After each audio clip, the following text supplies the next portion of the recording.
Everyone, and from my side, a welcome to the service. I'm standing in for Pastor Kobus. He phoned me earlier this week. He had a long overdue weekend off and asked if I would step in at short notice, so this is exactly what I'm doing. And when I spoke to him, I asked him if there's anything he wants me to share or to speak about. He didn't have anything, so I said, would you mind if I go back to Psalm 121? A couple of weeks ago, he preached on Psalm 120, and right towards the end, he touched on Psalm 121. And then last week, he went all the way to Psalm 122. And so I thought it would be good if we could maybe take a step back into Psalm 121 as well. And I think it's a psalm that all of us know very, very well. If you have grown up in a Christian environment, Sunday school, church, or family, then you would be very familiar with Psalm 121. So often we quote the first line, when we look up to heaven and we think about where our help will come from. And so this is the title for today. I lift up my eyes to the hills. When help is needed, do I look to the mountains or do I look to the Lord? That is essentially what the psalm is all about. The psalm is the second of 15 psalms that have become known as the Songs of Ascent. And Kobus introduced that to us a while ago, but let me remind you of the significance of these psalms. We find them in Psalm 120 to 134, and there are 15 of those, and they have obviously been collected as the years went on. They have been collected, and when the Psalms as a book was put together, then they collected these and put them all together in this sequence from Psalm 120 and onwards. And they were mainly sung when people went up to Jerusalem. And the emphasis here is on up. Because if you live down in the Jordan Valley, it would be about 1,000 meters, not kilometers, 1,000 meters upwards that you have to travel. And even when Jesus told the parable of the Good Samaritan, he talked about the man who went up to Jerusalem. So if you lived in Jericho, for example, you would have to travel up towards Jerusalem. And Jerusalem was built on a hill, Mount Zion. And so even from a distance, as you look at the city back in the day, you would find the city on a hill, and you would look up towards Jerusalem. And so in Deuteronomy chapter 16, we find a description of several of the festivals, the annual festivals that God instituted for the Israelites to remember Him and to worship Him. And there were 3 of those that they were required to actually travel to Jerusalem, where initially David set up the tabernacle, and later on Solomon built the temple. And so people would go towards Jerusalem, and the temple, especially the temple tabernacle, would represent the presence of God in Israel. But that was the most holy place where people would recognize God and God's presence with them. Not that God is not present anywhere else, but that was the special presence or significance of the presence of God, where God was worshipped and where sacrifices were offered to God at the time. And so the main routes, whether you came from Galilee and along the valleys, and whether you lived in the desert, ultimately people would go up to Jerusalem. And that's where the word ascend comes from, because you would be ascending up to Jerusalem. And as they were going up to Jerusalem, it often takes them a couple of days even to travel by foot or on foot. And they would be singing these songs or reciting these songs. as an encouragement and as an anticipation of being in the presence of God and celebrating the presence of God. And so these are short little psalms. They were easy to memorize. There's a rhythm to them, especially if you look at the original language, Hebrew here. There's a particular rhythm that they would follow, and as they walked and as they traveled, they would be singing or reciting these songs to challenge them in terms of what they can expect to happen in Jerusalem, but at the same time reminding them of who God is and how God is with them. The journey towards Jerusalem was not without its trials and challenges and dangers as well, because they would often go through dry, sun-scorched valleys where it's basically desert-like atmosphere, and there's a danger of getting burned by the sun. And if it's a multiple-day travel, then they would spend some time, maybe not even in a hotel or a motel or something, but maybe sleeping out somewhere. And there's a danger of nighttime and the moon shining, spending time under the open skies.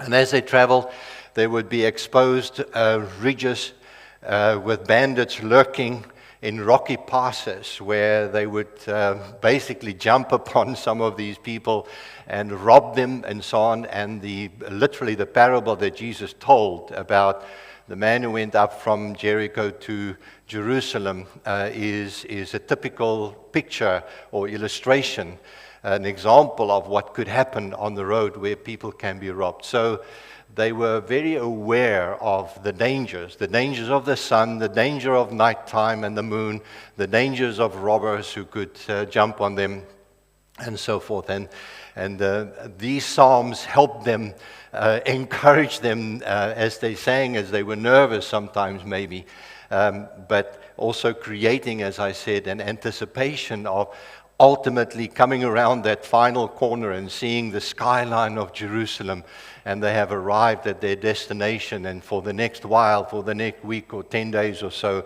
they would be near the presence of God. They would experience God in a real way. It is like coming together to worship God in a very, very special way. So this is where Psalm 121 also comes in as part of the 15 Psalms of Ascent. And it says, and we're going to read it together, and it says, I lift my eyes to the hills. From where does my help come? My help comes from the Lord who made heaven and earth. He will not let your foot be moved. He who keeps you will not slumber. Behold, he who keeps Israel will neither slumber nor sleep. The Lord is your keeper. The Lord is your shade on your right hand. The sun shall not strike you by day, nor the moon by night. The Lord will keep you from all evil. He will keep your life. The Lord will keep your going out and your coming in from this time forth and forevermore. Talks about the hills. I've turned my eyes to the hills, or I lift my eyes to the hills. From where does my help come from? The hills played a very important role in the ancient times, even till today, I guess, to some extent, although with modern warfare, there's no protection when it comes to height anymore, because people can go with aeroplanes and drop bombs and so on. It was not the same back in the day, because a hill was at an elevation that gave you an advantage.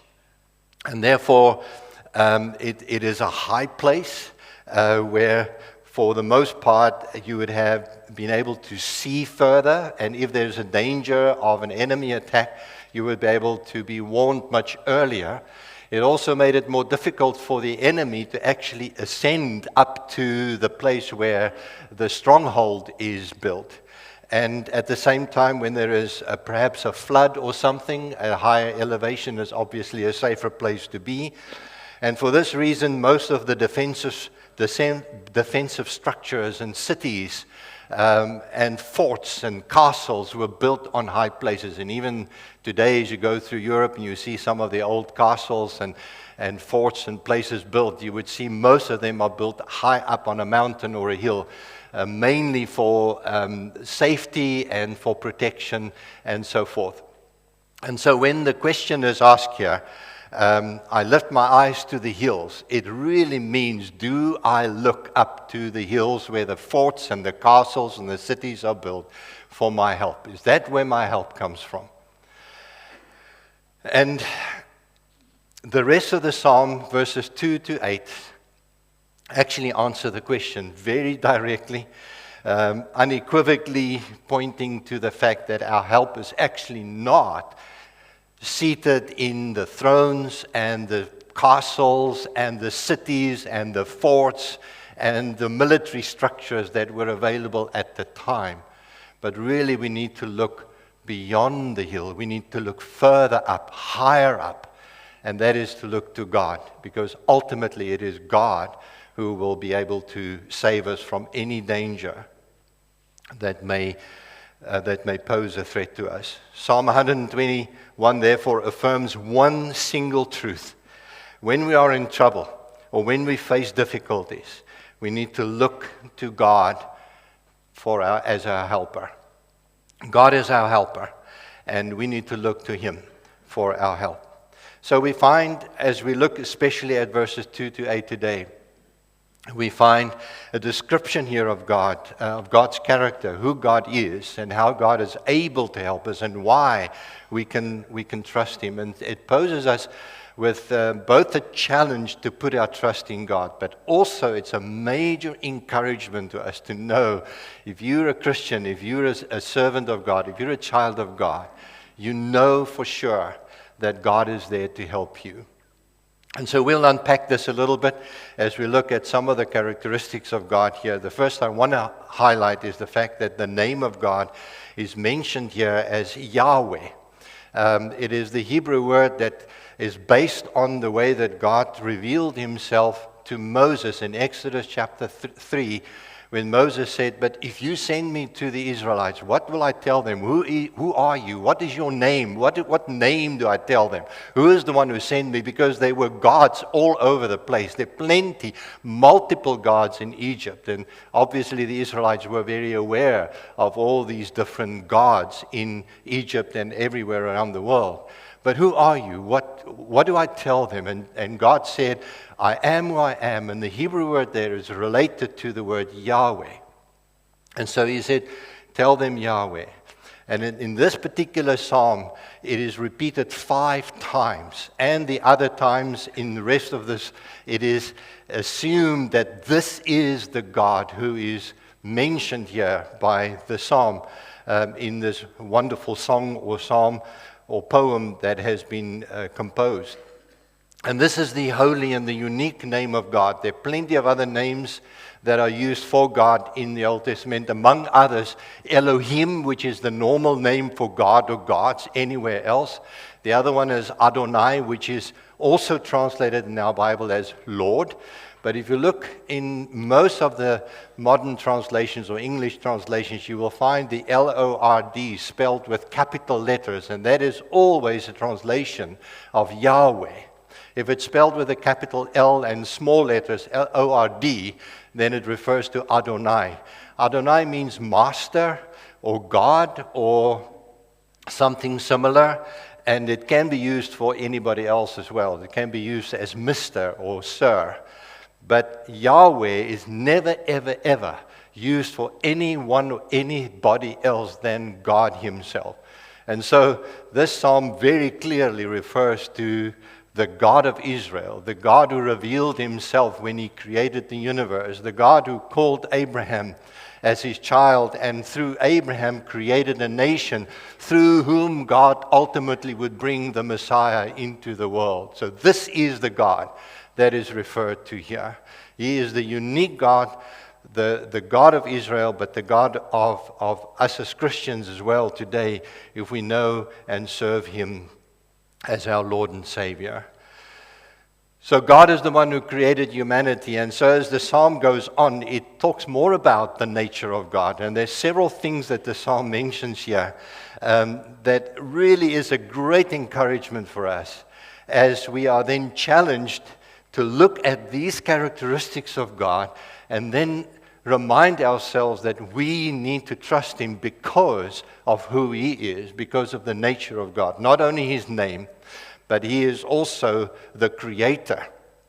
In verse 2 it says that He is the one who made the heavens and the earth. God is pre-existent, meaning that He existed from eternity. Even long before creation, God simply was. He's never been created. He was there. He existed. And then He spoke the universe into existence. He created the earth, this wonderful, beautiful earth that we have. He created the whole of the universe, of which modern day mankind is discovering more and more and more. You can only look or watch any of those nature programs about the intricacies of nature, and you begin to understand that this cannot be evolution by itself. It cannot create itself. It has to have some kind of an intelligent design and a designer. And as far as we're concerned, as far as the Bible is concerned, this is God. God is the one who created the universe. And so as the people traveled up to Jerusalem, where does my help come from? It comes from God, Yahweh, who created heaven and earth. This very earth I'm walking on now, the heaven with the sun and the moon and everything else, created by God. This is the God who we are serving and the God in whom we put our trust. He's also strong. Verse 3, the first part, says that He is holding the people steady so as they don't slip and fall.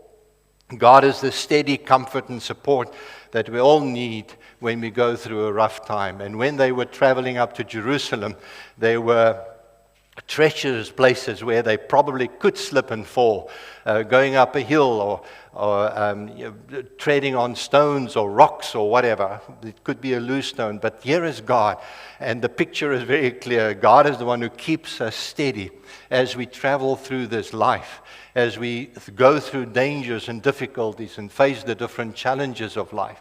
God is the one who is strong and who can keep us. And that's why Philippians chapter 1 verse 6 from a Christian point of view tells us that He who began a good work in you will carry it to completion until the day of Christ Jesus. And so even my whole salvation does not depend on how well I am doing. It depends on God carrying me. As long as we put our trust in God, He is the one who carries us, and He's the one who is strong and will keep us safe. And then it tells us that God is the keeper. He keeps us. And once again, this word for keep here is mentioned 5 times in this short little psalm. And it leaves us no doubt that God is the one who keeps. The word keep here could also mean protector or guide, or the one who guides us, the one who protects us. He is the creator God who protects us. He keeps us, and He keeps His children safe.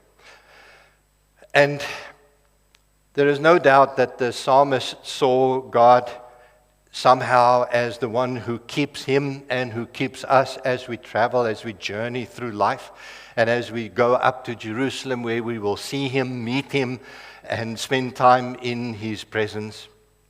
And God is not there to abandon us, but really to keep us and to keep us safe from any possible danger in terms of our salvation.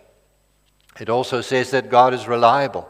In the second part of verse 3 and verse 4, God is not one who sleeps or slumbers. He has no need to sleep. He is God. He doesn't get tired in the evening and doze off. And when you knock on the door, you need to kind of wake Him up before He actually responds. There is no such a thing with God, because God is God. He does not need sleep. He never slumbers. And so when we pray, it doesn't matter what time of day or night or around the world where we are in whatever time zone, God is always there. God is ever present, and God is always available to listen to any prayer, any cry that we have as we go to Him. He is absolutely, totally reliable, available 24/7. Psalm 34 verse 6 says, "This poor man cried, and the Lord heard him and saved him out of all his troubles." And so if you feel like a poor person or a needy person and you cry out to God, God will hear you. God, there's no doubt about that. And God is also present. Verse 5 tells us that He is like a shade, your shade on your right hand. And it's like shade. I can't get rid of my shade. I can't get away from it. When I walk in the sun, there's a shade.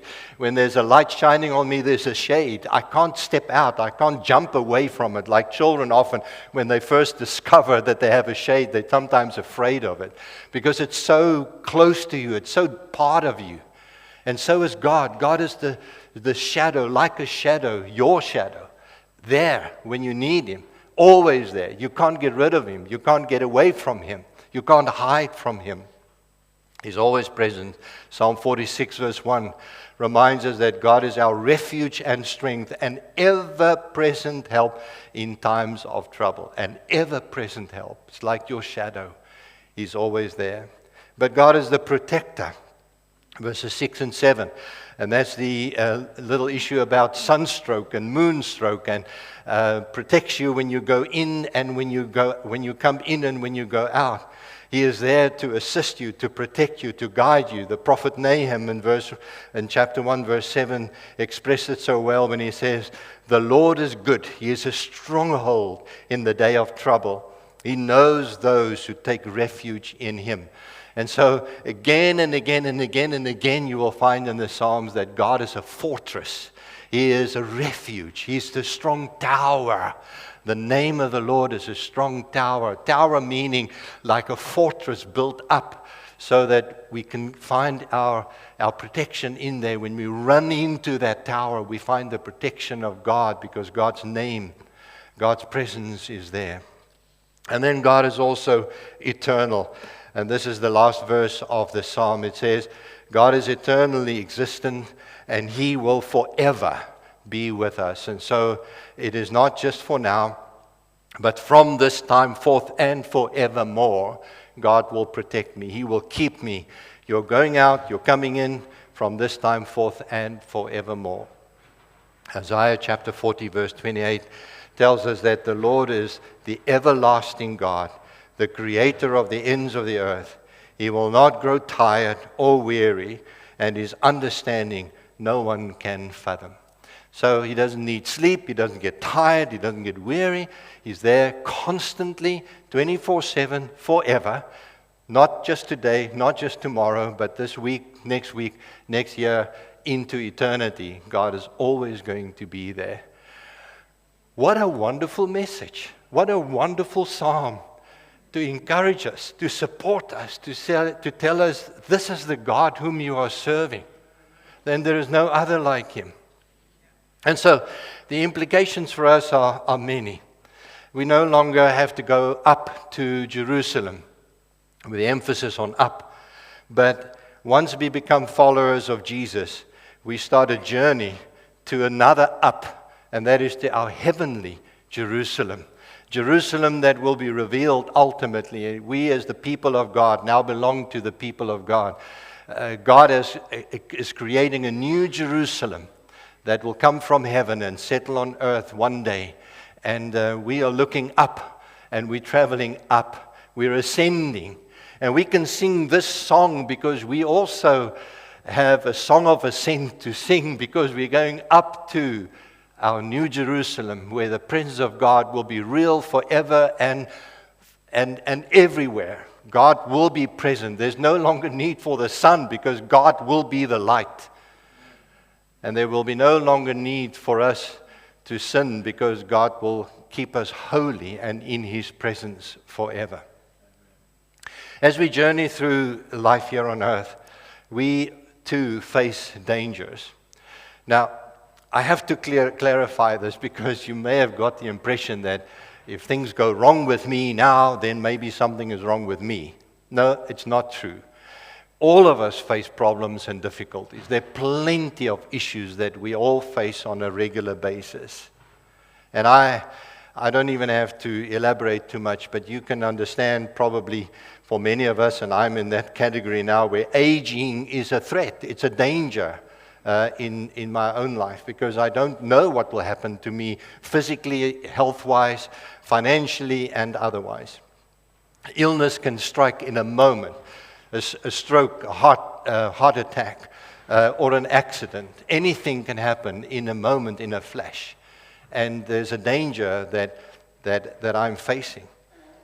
And loss of a partner. Your spouse may die, or a child or a parent may die, or your child may be in an accident. Raising children in our ever-growing secular society, for those who are younger and have younger children, it's a massive danger and a challenge for us. And also the cost of living. This war in Iran has reminded us of our volatility, as it were, our sensitivity to world events. And here we are, we're paying more for petrol right now, more for food as a result of all of that. It's a danger that we face. So as Christians, we are not protected of all of these things. We can fall ill, we can have an accident, we can lose something or someone. God is not necessarily protecting us from that. But while we are going through those dangers, we can remind ourselves of Psalm 121. When I'm in trouble, I lift my eyes to the hills. Is that where my help comes from? Does it come from the government? Will it come from the military? Well, certainly not our South African one at the moment. Does it come from my financial situation, my bank account, or my bank manager? No, says the psalmist, no. My help comes from the Lord, from Yahweh,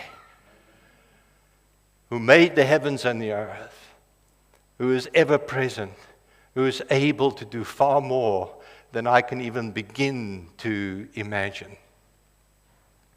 And so, as we look at this, I lift my eyes to the hills, and I know that you and I have been there. You've been there, I know. There are times when you say, I lift my eyes to the hills. Ek slaan my oë op na die berge. Waar sal my help vandaan kom? Where does my help come from? The answer is given right here. Not in everything around me, certainly not within myself. My help comes from the Lord. And so, look to God as your helper. You need to know who He is and what He can do for you. He is fully, fully, fully trustworthy. Join fellow travelers on this road. I haven't elaborated on that much, but usually these people would go in groups traveling up to Jerusalem back in the day. And they found protection in that. They found fellowship, consolation in the fact that there was a group that gave them far more safety. So don't tackle this journey in life alone, on your own. Go with a group. Go with a fellowship. This is what the church is all about. And then place your hope and your trust in God by knowing that God is in control. He's available. He listens.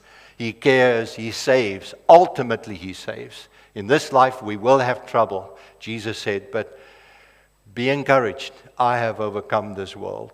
And so we need to put our trust in Him. So part of our encouragement I find in Isaiah chapter 41, verse 10, it says, do not fear, for I am with you. Do not be dismayed, for I am your God. I will strengthen you and help you. I will uphold you with my righteous right hand. And Jude verses 24 to 25 says, now to Him who is able to keep you, that's that word again, keep, to keep you from stumbling, and to present you blameless before the presence of His glory with great joy, to the only God, our Savior, through Jesus Christ our Lord, be glory, majesty, dominion, and authority before all time, and now and forevermore. Horatio Spafford lived in the late 1800s, 1871 in Chicago. There's a great fire in Chicago that destroyed part of his very successful business. He had 5 children. His son died of an illness, and because of the fire and all the difficulties there, he thought it would be good to send his family on a holiday to England while he remains behind and try and sort out things, and he will join them later. On that ship towards England, the ship was in an accident, and his 4 daughters died in that accident. His wife arrived in England. She survived. She said, I'm the lone survivor. What do I do? He went on the next ship towards England. The captain knew the story, and he called him over when they crossed that section where the accident happened. And he said to him, this is roughly where your family died. Your 4 daughters drowned and died in that accident. And Horatio wrote a song, and he says, when peace like a river attendeth my soul, when sorrows like sea billows roll, whatever my lot, thou hast taught me to know, it is well with my soul. Let's pray. Dear Lord, we thank you for the encouragement of your word, for the comfort that you give us, the assurance that you are there, and even if and when we go through difficulties and dangers, that we can still say, it is well with my soul, because with you, Lord, there is protection, there is help, and we can face anything, and we can face the future with you. And so, Lord, we pray that you would guide us, help us, as we consider how we can put our trust and our faith in you. And we pray this in Jesus' name. Amen.